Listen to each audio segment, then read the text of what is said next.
এই তো আমার রান্না করা শেষ। এখানে ছোটো মাছ দিয়ে আলু দিয়ে বোনা করলাম, আর এখানে হচ্ছে দুন্দুল দিয়ে মাছ দিয়ে রান্না করছি। এগুলো আমাদের গাছের দুন্দুল, আর মাছ হচ্ছে আমাদের পুকুরের।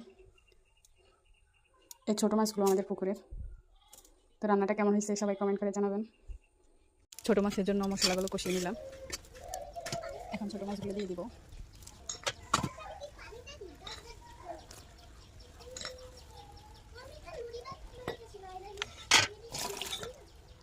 ছোটো মাছের সাথে কিছু আলু দিলাম। আলু দিয়ে এরকম ভুনা ভুনা করে খেতে অনেক ভালো লাগে। আর আলু তরকারিটা আমাদের সবার অনেক প্রিয়, সব তরকারির সাথে আলুটা খেতে অনেক বেশি ভালো লাগে। দেখতেছি দাঁড়াও।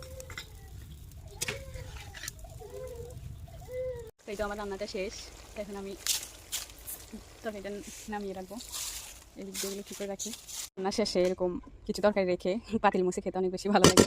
তো এরকমভাবে মাঝে মধ্যে খাই যেদিন পছন্দের তরকারি হয়। তো ছোটো মাছটা আমার অনেক বেশি পছন্দের, তাই একটু খাইতেছি।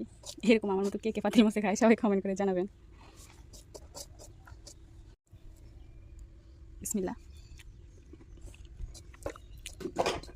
মাশাআল্লাহ অনেক বেশি মজা হয়েছে। আমি রান্না করি দেখি বলি না, ছোটো মাছটা আসলে অনেক বেশি স্বাদের মাছ।